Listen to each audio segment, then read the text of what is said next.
Hello, good morning, everyone. The Huffington Post is live here in the White House for a unique and special event, an exclusive interview with Secretary of Education Arne Duncan and White House Director of Domestic Policy Melody Barnes about the Obama administration's higher education policies.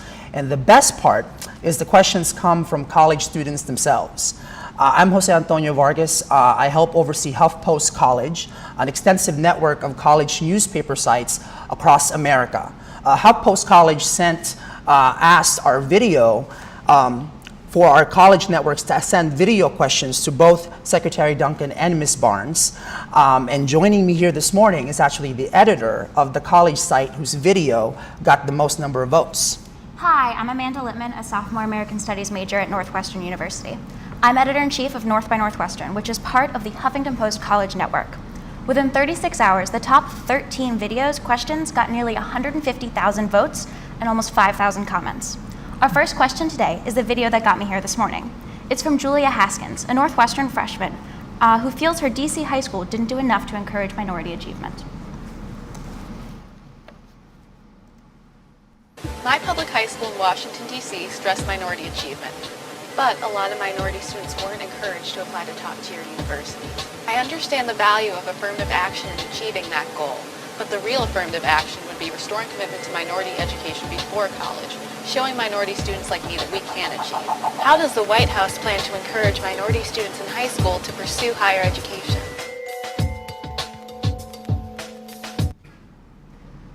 That is a great question. And first of all, Jose and Amanda, I want to welcome you to the White House. Amanda, my law school roommate is actually a Northwestern graduate, so I've heard lots about Northwestern, exactly. I think that is a terrific question.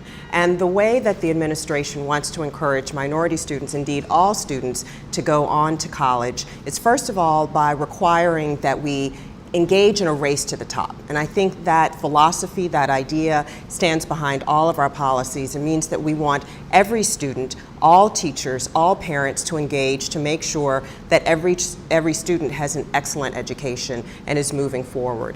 One of the ways that we're doing that is by encouraging college and career-ready standards. We want to make sure that every student in every school is prepared to go on to college and go to a career.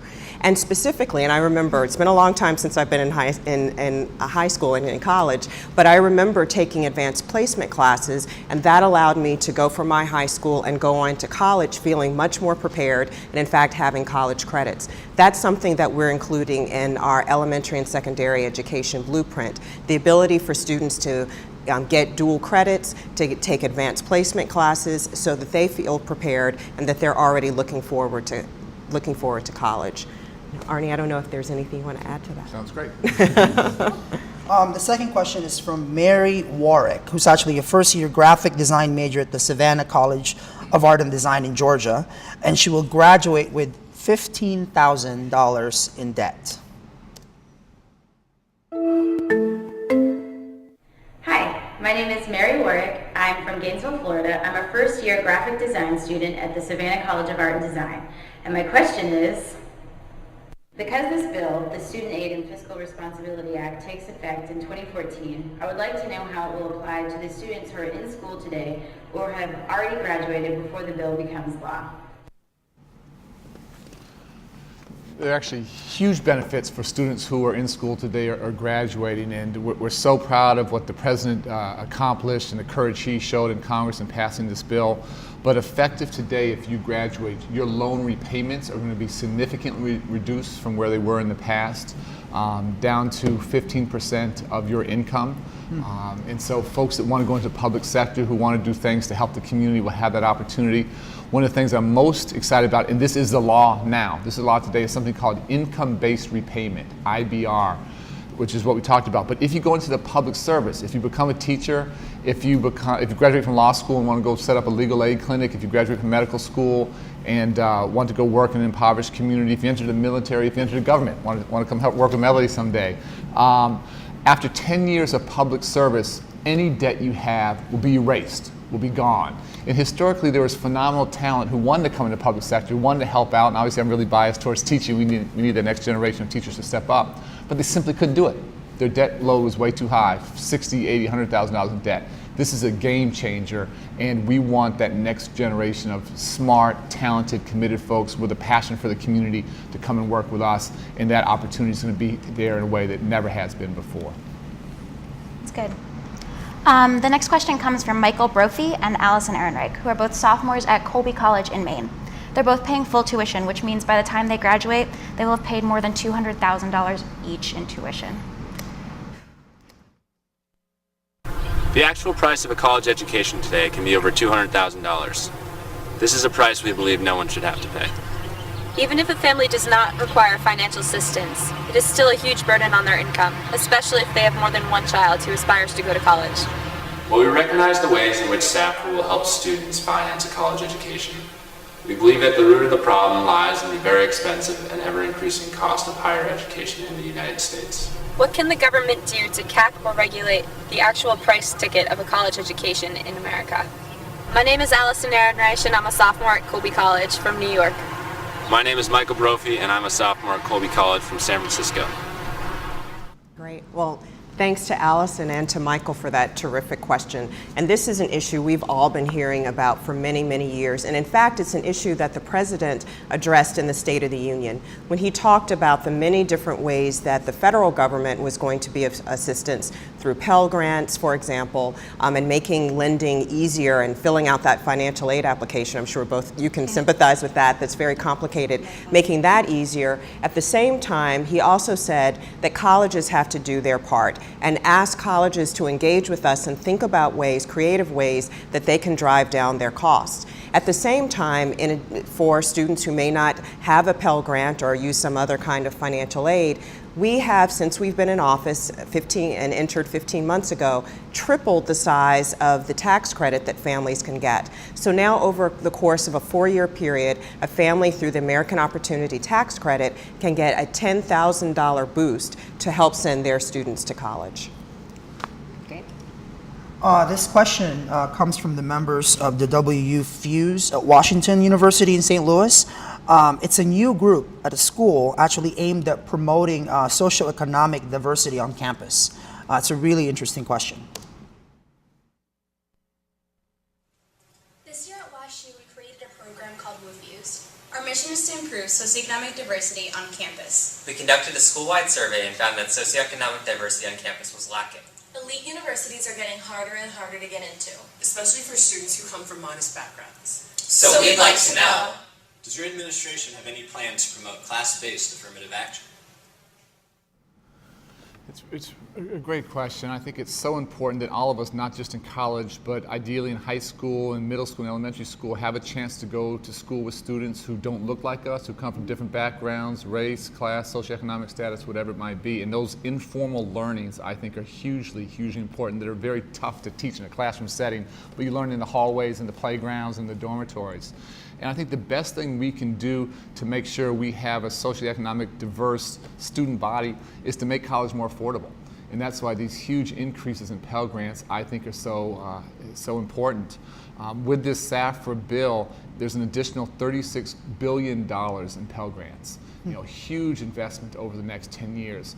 So that for the first time now in our country, we can look anyone in the eye and say, regardless of how tough things are at home or the neighborhood, or if mom or dad loses a job or has a pay cut, if you work hard, you're going to have an opportunity to go to college. And then at the back end, which I talked about earlier, even if you take out some loans, if you go into public service, those loans are going to be forgiven. And even if you don't go into public service, those loans repayments will be indexed, will be capped at 15% of your income, and then at 10% of your income once we get to 2014. So by putting a huge influx, it's the biggest investment to make higher education more accessible and affordable since the GI Bill. I think that's the best way to increase diversity and make sure that every student from every different background, first generation, English language learner, whatever it might be, will have the opportunity to go to college. The next question is from College of New Jersey student Matt Hoke. The next question is from Sarah Burdick, who also goes to the College of New Jersey. Hi, my name is Jessica Mathelier, a student at the College of New Jersey, and my friend Thomas Jefferson and I would like to know, since the Defense of Marriage Act prohibits the recognition of same-sex unions on a federal level, even in states where such unions are legal, Under the Obama administration's new education guidelines, are LGBT parents of college students able to sign off on loans if their relationship is not recognized by the federal government? Great, that's a wonderful question. And the response is that as long as the person is your legal guardian, they can sign your promissory note or your loan. That's the only criteria that matters. That's the only criteria that matters. Yeah, if the person is your legal guardian or legally recognized as your parent. Great. This question comes from Lizia Dalla, a sophomore at Northwestern. Even though she's Canadian, she's lived in the U.S. for 14 years. Hold on. Everybody. We'll find the question. It skipped us. Everybody. Hey. 16. My name is Matt. Here we are. My family moved from Canada to Texas when I was 6 years old, and I studied from first grade through high school there. My application for permanent residency has been pending for years, so I'm considered an international student and don't qualify for federal financial aid even though my parents pay taxes. When will the government offer financial aid to immigrant students like myself who were raised in the United States but have been unable to get permanent residency or citizenship?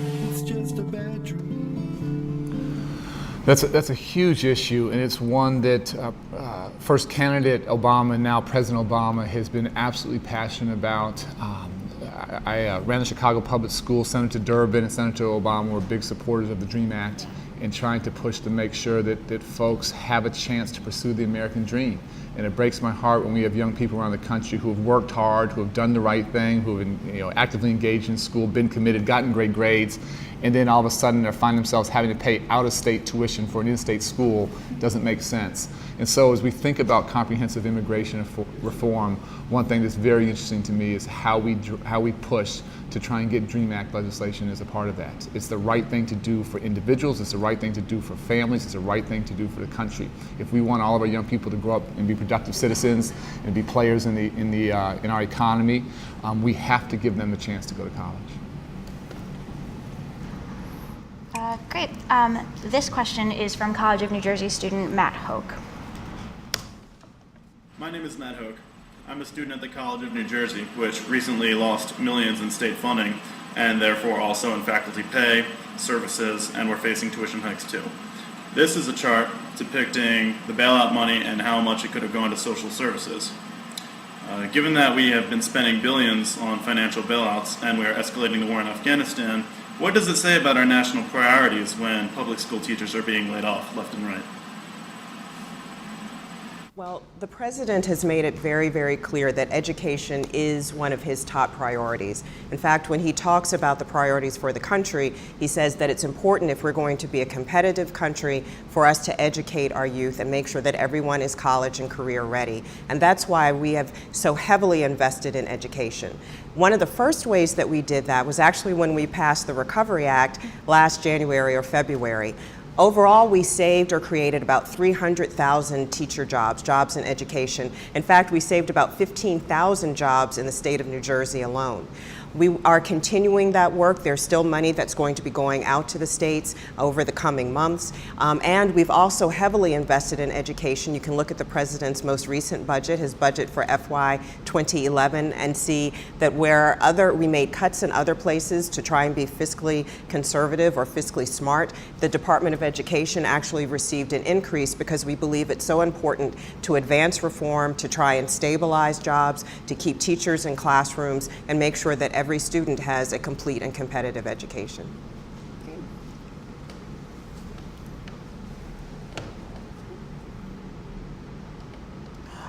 This next question that's going to come for us is actually from Matt Sikowski, who's a sophomore at Towson University in Maryland, who's paying 80% of his college education through student loans. We're having a bit of a technical issue here. 1 second.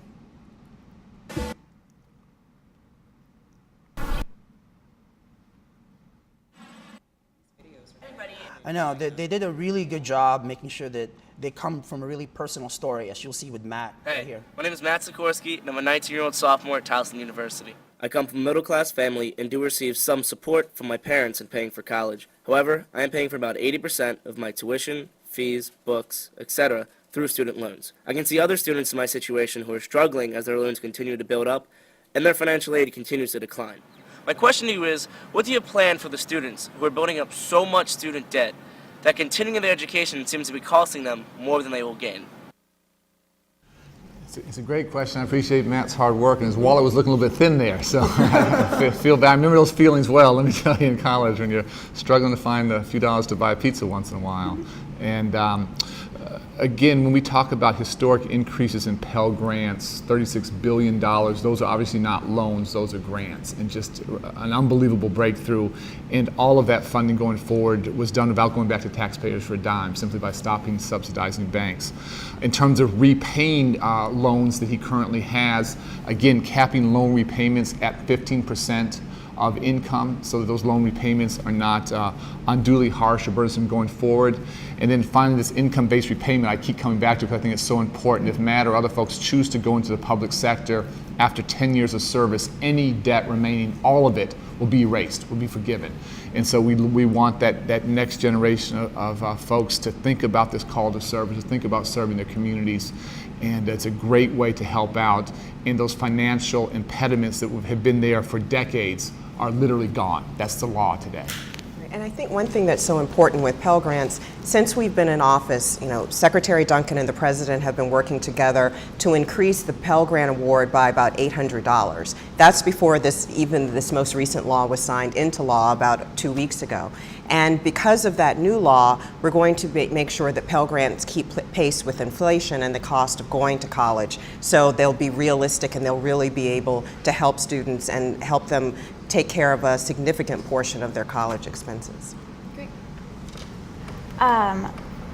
The next question is from... We'll find the question. Hold on just a minute. One second. Sorry for the technical problems. That's all right. No, this is great. Do you mind if I ask a personal question? Go ahead. Go ahead. Earlier you answered the question about class-based affirmative action, and you talked about making college more affordable, but you didn't really talk about admissions. And I think that's one of the big problems for students is a minority student from a wealthy suburb has the same opportunities as a white student, but the same isn't true for poorer communities. So can you talk at all about admission standards and how you feel about it? Yeah, well, I think every university that I know of wants to have a more diverse student body, and folks are working really hard at it. I would actually argue that we have to do a lot, and Melody touched on this earlier, we have to do a lot more to make sure that more minority students are college and career ready. Yeah. And then in far too many places, standards have been dummied down. We've had low expectations. We've lied to students and told them they're doing okay and they're not. And so when we talk about college and career ready standards, a high bar for everybody, when we talk about setting the highest of expectations, when we talk about making sure we have the hardest working and most committed teachers and principals in those historically underserved communities, there's this huge pool of talent out there that just hasn't had those opportunities. And we talk so much about the achievement gap. I much prefer to talk about what I call the opportunity gap. And I'm convinced if we can close the achievement gap and do some things in very, very different ways than we have in the past, we can exponentially increase the number of young African American Latino students going into higher education. But we have to make sure that that pipeline isn't broken. Our dropout rate in this country is unacceptably high. Those students who do graduate from high school, far too many aren't truly college ready. They're having to take remedial classes. They're not prepared to make that next step. And so I don't blame, universities I think want a diverse student body. They're working hard to do it. I think we have to dramatically increase that talent pool. It's out there in this K-12 reform that we're pushing. If we can fundamentally break through in the ways I think we will, I think going forward you'll see many, many more students of color having a chance not just to go to college, but to be successful and graduate and do it from some of the nation's most prestigious universities. So it's not about admission standards, it's about making high school better in admission standards are a piece of it, but I think we're fighting for a tiny slice of the pie.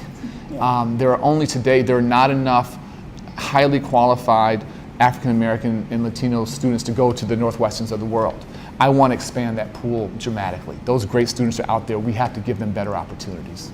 And even starting, there's so much work to be done K through 12, but even starting earlier than that. And that's something that Secretary Duncan, Secretary Sebelius, the President, the Domestic Policy Council are working very hard on, looking at early learning. You know, from the moment a child is born, we have to make sure that they are prepared to go to kindergarten, ready to learn, able to read, so that then they're prepared for that great K through 12 experience. So we've got to bring up the quality and the standards. That's something that we were working towards in the bill that included higher education. We didn't get that done there, but we're looking for other ways to get that done. I mean, so clearly it's a comprehensive strategy. I mean, I must really thank you guys and commend you for sitting down. You know, this is something that we're hoping that we can continue to do, having kind of a direct interaction between college students and, of course, the highest, you know, cabinet members in the administration. So hopefully we can do this again sometime. Thank you so much for having us. We look forward to it. This is why we come to work every day. There are great students around the country. This is our motivation. So thanks for the opportunity. Questions, as Melly said, were just phenomenal. Great. Thanks.